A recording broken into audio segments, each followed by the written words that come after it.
आज की क्लास में हम ट्रांसपोर्टेशन चैप्टर का रूट चार्ट डिस्कस करेंगे। मींस हम ट्रांसपोर्टेशन चैप्टर का एक ओवरव्यू लेंगे जिसमें हम देखेंगे कि कौन कौन से कॉन्सेप्ट्स हैं जो हमें स्टडी करने हैं इस चैप्टर में, और दूसरा वो कैसे आपस में कनेक्टेड है।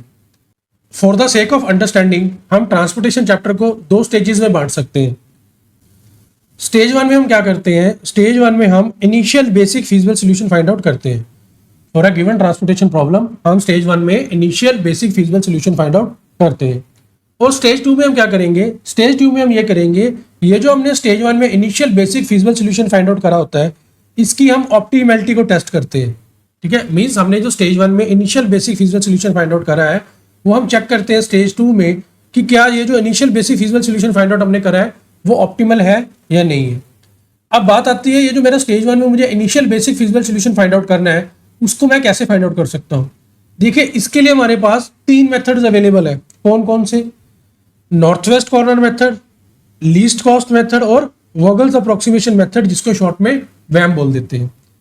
इन तीनों मेथड्स में से मैं कोई भी एक मेथड यूज कर सकता हूं अपना initial basic feasible solution find out करने के लिए।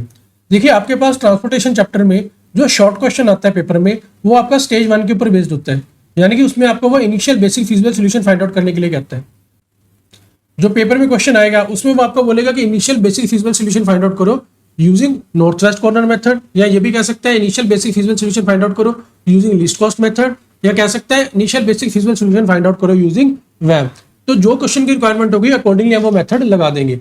लेकिन अगर क्वेश्चन ने कोई भी मेथड नहीं बताया कि आपने कौन से मेथड से initial basic feasible solution find out करना है, तो तीनों में से कोई भी मेथड आप लगा सकते हो। तो इन तीनों मेथड्स में से कोई भी मेथड यूज करके हम initial basic feasible solution find out कर सकते हैं। मैंने आपको अभी बताया कि स्टेज वन में जो हमारा आउटपुट होता है, जो इनिशियल बेसिक फिजिबल सोल्यूशन आता है, या इसमें कहूँ कि जो हमारी स्टेज वन में मिनिमम ट्रांसपोर्टेशन कॉस्ट निकल के आती है, इसकी ऑप्टिमैलिटी को हम स्टेज टू में चेक करते हैं। इसकी ऑप्टिमैलिटी को हम स्टेज टू में चेक करते हैं।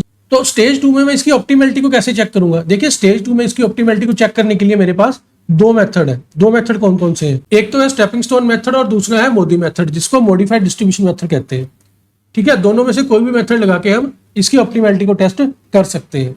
तो इन दोनों में से हम कौन सा मेथड लगाएंगे? देखिए, हम क्वेश्चन की रिक्वायरमेंट को देखेंगे। अगर तो क्वेश्चन ने बोला है कि ऑप्टिमैलिटी टेस्ट करो यूजिंग मोदी मेथड, फिर तो हम मोदी मेथड लगाएंगे। और अगर वो कह रहा है कि ऑप्टिमैलिटी टेस्ट करो यूजिंग स्टेपिंग स्टोन मेथड, तो फिर हम क्या करेंगे? फिर हम स्टेपिंग स्टोन मेथड लगाएंगे। और अगर उसने कुछ भी नहीं लिखा, सिंपली उसने लिख दिया कि इसकी ऑप्टिमैलिटी आप टेस्ट करो इस इनिशियल बेसिक फिजिबल सोल्यूशन की, तो फिर आप दोनों में से कोई भी मेथड लगा सकते हो। लेकिन प्रेफरेबल या रिकमेंडेड यही रहता है कि आप मोदी मेथड लगाओ।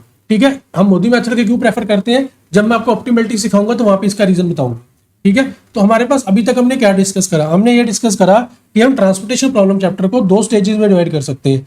ठीक है, पहली स्टेज में हम इनिशियल बेसिक फिजिबल सोल्यूशन निकालना सकते हैं। ठीक है, और इसी के ऊपर जो मेरा स्टेज वन में इनिशियल बेसिक फिजिबल सोल्यूशन निकालते हैं, इसी के ऊपर हमारा शॉर्ट क्वेश्चन आता है पेपर में। और स्टेज टू में हमारे पास हम जो हमारा इनिशियल बेसिक फिजिबल सोल्यूशन या मिनिमम ट्रांसपोर्टेशन कॉस्ट हमने स्टेज वन में निकाली होती है, इसकी ऑप्टिमैलिटी को हम चेक करते हैं स्टेज टू में।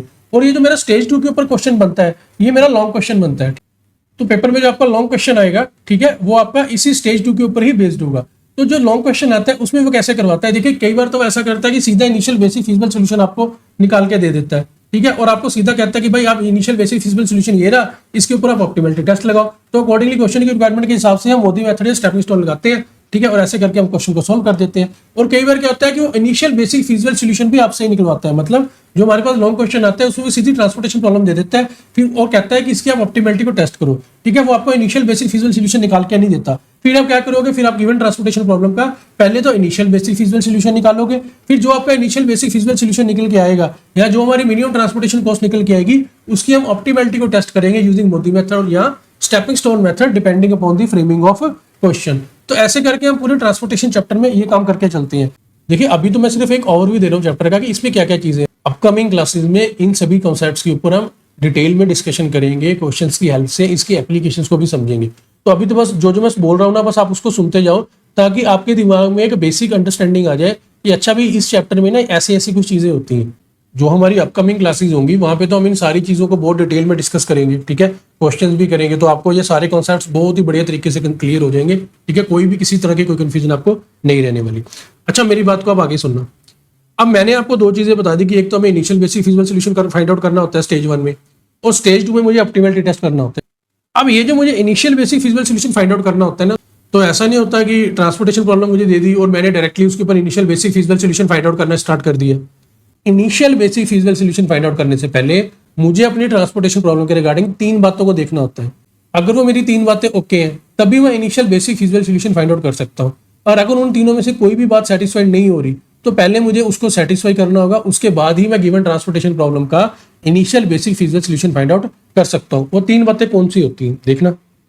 जब भी मेरे पास ट्रांसपोर्टेशन प्रॉब्लम में वो इनिशियल बेसिक फिजिकल सोल्यूशन निकालने को कहेंगे, यानी कि जब भी मुझे कोई ट्रांसपोर्टेशन प्रॉब्लम दी जाएगी और उसमें मुझे वो कहेंगे कि भाई आप initial basic physical solution calculate करो, तो initial basic physical solution calculate करने से पहले मुझे ये 3 चीजें हैं, ये वो 3 बातें हैं जिनका मुझे ध्यान रखना है। अगर मेरी जो गिवन ट्रांसपोर्टेशन प्रॉब्लम है उसके रिगार्डिंग ये तीनों बातें ओके हैं, यानी कि ये तीनों कंडीशंस मेरी सेटिस्फाइड है, इन तीनों में से कोई भी एडजस्टमेंट उसमें नहीं होने वाली, तभी मैं अपना initial basic physical solution find out कर सकता हूँ। ठीक है, अब ये जो मैं 3 कंडीशंस या 3 एडजस्टमेंट्स बात कर रहा हूँ, हो सकता है आपको ये तीनों कंडीशंस ओके ही मिले उस प्रॉब्लम में, बल्कि आपको तीनों के रिगार्डिंग कुछ भी ना करना पड़े। ये भी हो सकता है कि 3 में से कोई 2 एडजस्टमेंट करनी पड़ जाए, और ये भी हो सकता है कि तीनों में से कोई एक एडजस्टमेंट करनी पड़ जाए। ठीक है ना, बस आपको ये तीनों एडजस्टमेंट को एक बार देख लेना है ट्रांसपोर्टेशन प्रॉब्लम में कि इनमें से कोई तीनों में से कोई एडजस्टमेंट होने तो नहीं वाली। ठीक है ना, अगर होने वाली है तो आप उसको एडजस्टमेंट को कर देंगे, अगर तीनों में से कोई भी एडजस्टमेंट नहीं होने वाली, ठीक है ना, तो फिर हम अपना initial basic physical solution find out कर सकते हैं। अब ये 3 कंडीशंस या 3 एडजस्टमेंट क्या चेक करनी होती है, मुझे ये देखना होता है कि ये जो मेरी गिवन ट्रांसपोर्टेशन प्रॉब्लम है जिसका मुझे इनिशियल बेसिक फिजिकल सोल्यूशन निकालने के लिए बोला गया है, वो बैलेंस्ड ट्रांसपोर्टेशन प्रॉब्लम है कि नहीं, मतलब कहीं वो अनबैलेंस्ड तो नहीं है। देखिए, अगर मेरी गिवन ट्रांसपोर्टेशन प्रॉब्लम अनबैलेंस्ड है तो फिर मैं उसका initial basic physical solution find out नहीं कर सकता। मुझे पहले उसे बैलेंस्ड ट्रांसपोर्टेशन प्रॉब्लम में कन्वर्ट करना होगा, उसके बाद ही हम initial basic physical solution find out कर सकते हैं। अब ये अनबैलेंस्ड ट्रांसपोर्टेशन प्रॉब्लम क्या होता है, बैलेंस्ड ट्रांसपोर्टेशन प्रॉब्लम क्या होता है, हम अपकमिंग लेक्चर्स में इन सभी चीजों की डिस्कशन करेंगे। Unbalance transportation problem, balance transportation problem, ये सब क्या होती है, अनबैलेंस को बैलेंस में कैसे कन्वर्ट किया जाता है, इसके ऊपर हम एक प्रॉपर क्लास कंडक्ट करेंगे, उसमें आपको ये सारे कॉन्सेप्ट समझाए जाएंगे। फिर सेकंड क्या होता है, सेकंड देखना, सेकंड एडजस्टमेंट मुझे ये चेक करनी होती है कि कहीं जो मेरी गिवन ट्रांसपोर्टेशन प्रॉब्लम है जिसका मुझे उसने इनिशियल बेसिक फिजिकल सोल्यूशन निकालने को बोला है, कहीं वो प्रॉब्लम मैक्सिमाइजेशन की तो नहीं है। देखिए, हमारी जो ट्रांसपोर्टेशन प्रॉब्लम है ना, वो मिनिमाइजेशन के कॉन्सेप्ट के ऊपर बेस्ड है। वो क्या करती है, वो हमारी गिवन कॉस्ट को कम करके देती है। क्योंकि ट्रांसपोर्टेशन प्रॉब्लम अप्रोच हम क्यों यूज कर रहे हैं, हम इसलिए यूज करते हैं कि हमें अपनी ट्रांसपोर्टेशन कॉस्ट को मिनिमाइज करना होता है। ये हमारी गिवन कॉस्ट को मिनिमाइज करके देती है हमारे पास। ठीक है, तो इसके लिए मुझे क्या चाहिए, इसके लिए मुझे ये चाहिए कि जो मेरा क्वेश्चन है ना उसमें कॉस्ट मैट्रिक्स होना चाहिए। ठीक है, क्योंकि कॉस्ट होगी तो उसी को मिनिमाइज करेगी ना। तो कई बार क्या होता है कि हमारे पास क्वेश्चन में कॉस्ट मैट्रिक्स नहीं दिया होता, प्रॉफिट मैट्रिक्स दिया होता है, उसे कहते हैं मैक्सिमाइजेशन की प्रॉब्लम। ठीक है, तो फिर मुझे क्या करना होगा, अगर मुझे प्रॉफिट मैट्रिक्स दिया है या मुझे मैक्सिमाइजेशन की प्रॉब्लम दी है, तो पहले मुझे मैक्सिमाइजेशन वाली प्रॉब्लम को मिनिमाइजेशन में कन्वर्ट करना होगा, उसके बाद ही मैं initial basic physical solution find out कर सकता हूँ। तो ये मैक्सिमाइजेशन को मिनिमाइजेशन में कैसे कन्वर्ट करते हैं, ये हमारी अपकमिंग क्लासेस में डिस्कशन रहेगा इसके ऊपर। ठीक है, अब नेक्स्ट देखना, नेक्स्ट मुझे ये देखना होता है कि हमारी जो गिवन ट्रांसपोर्टेशन प्रॉब्लम है उसमें कोई रूट रिस्ट्रिक्ट तो नहीं किया हुआ। अगर कोई रूट रिस्ट्रिक्टेड है, अगर कोई रूट रिस्ट्रिक्टेड है, कहीं पर कोई प्रोहिबिशन है, तो पहले मुझे उस रिस्ट्रिक्शन और प्रोहिबिशन को रिमूव करना होगा, उसके बाद ही मैं initial basic physical solution find out कर सकता हूं। तो जब भी मेरे पास ट्रांसपोर्टेशन प्रॉब्लम का क्वेश्चन आएगा और मुझे वो initial basic physical solution find out करने के लिए कहेंगे, तो पहले मैं ये 3 बातें चेक करूंगा कि भाई इन तीनों में से कोई एडजस्टमेंट तो नहीं होने वाली मेरी गिवन ट्रांसपोर्टेशन प्रॉब्लम में। अगर कोई होने वाली है तो मैं उसको एडजस्टमेंट को करके उसके बाद ही initial basic physical solution find out करूंगा। तो initial basic physical solution find out करने के लिए जैसे मैंने आपको पहले भी बताया, हमारे पास 3 मेथड है, north west corner method, least cost method और वैम। ठीक है, इनमें से कोई भी मेथड हम लगा के अपना initial basic physical solution find out कर सकते हैं। तो यहां तक तो बात हमारी आ गई स्टेज 1 की। अब देखना, मैंने आपको बताया था कि स्टेज 1 में जो हमारा इनिशियल बेसिक फिजिकल सोल्यूशन निकल के आता है, स्टेज 2 में मैं उसकी ऑप्टिमैलिटी को चेक करता हूं। अब जैसे ही मेरे पास स्टेज 1 में इनिशियल बेसिक फिजिकल सोल्यूशन निकल के आया, तो क्या मैं डायरेक्टली ऑप्टिमैलिटी टेस्ट उसके ऊपर लगा दूंगा? नहीं। जैसे initial basic physical solution calculate करने से पहले मुझे ये 3 एडजस्टमेंट्स देखनी होती हैं, वैसे ही ऑप्टिमैलिटी टेस्ट लगाने से पहले मुझे ये देखना होता है, क्या देखना होता है कि मेरा जो इनिशियल बेसिक फिजिकल सोल्यूशन निकल के आया है वो नॉन डीजनरेट होना चाहिए। अगर वो नॉन डीजनरेट सोल्यूशन है तभी हम उसके ऊपर ऑप्टिमैलिटी टेस्ट लगा सकते हैं। अगर वो डीजनरेट सोल्यूशन है फिर उसके ऊपर मैं ऑप्टिमैलिटी टेस्ट नहीं लगा सकता। मुझे पहले डीजनरेसी को रिमूव करना होगा, यानी कि मेरे सोल्यूशन को नॉन डीजनरेट में कन्वर्ट करना होगा, उसके बाद ही मैं अपना ऑप्टिमैलिटी टेस्ट लगा सकता हूं। तो यानी कि जब मुझे स्टेज 1 के बाद आगे ऑप्टिमैलिटी टेस्ट लगाने के लिए भी बोला जाता है क्वेश्चन में, तो फिर मैं क्या करूंगा, फिर मैं पहले डीजनरेसी चेक करूंगा, यानी कि इनिशियल बेसिक सोल्यूशन निकालने के बाद अगर मुझे आगे ऑप्टिमलिटी टेस्ट भी लगाने के लिए बोला गया है क्वेश्चन में, फिर मैं क्या करूंगा, मैं डीजेनरेसी चेक लगाऊंगा। डीजेनरेसी चेक लगाने के बाद अगर तो ये निकल के आता है कि मेरा जो IBFS है वो नॉन डीजेनरेट है, नॉन डीजेनरेट सोल्यूशन है, तो फिर मैं क्या कर सकता हूं, फिर मैं आगे ऑप्टिमलिटी टेस्ट लगा सकता हूं। लेकिन अगर डीजेनरेसी चेक में ये आ जाता है कि भाई ये नॉन डीजेनरेट नहीं है, डीजेनरेट है, तो पहले डीजेनरेट को नॉन डीजेनरेट में कन्वर्ट करूंगा, उसके बाद ही मैं अपना ऑप्टिमलिटी टेस्ट लगा सकता हूं।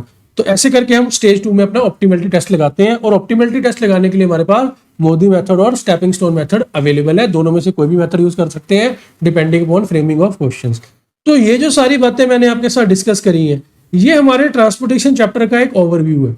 ठीक है, बेसिकली हमने पूरे चैप्टर को 2 स्टेजेस में बांट लिया। स्टेज 1 में इनिशियल बेसिक फिजिबल सॉल्यूशन निकालते हैं और स्टेज 2 में ऑप्टिमलिटी टेस्ट निकालते हैं। स्टेज 1 में इनिशियल बेसिक फिजिबल सॉल्यूशन निकालने से पहले मेरे पास कुछ 3 प्री कंडीशंस होती है, वो चेक करनी होती है, और उसके बाद मैं अपना initial basic feasible solution find out कर सकता हूं। और उसके लिए मेरे पास 3 मेथड है, north west corner method, least cost method, VAM method. तीनों में से कोई भी मेथड लगा सकता हूं depending on framing of question.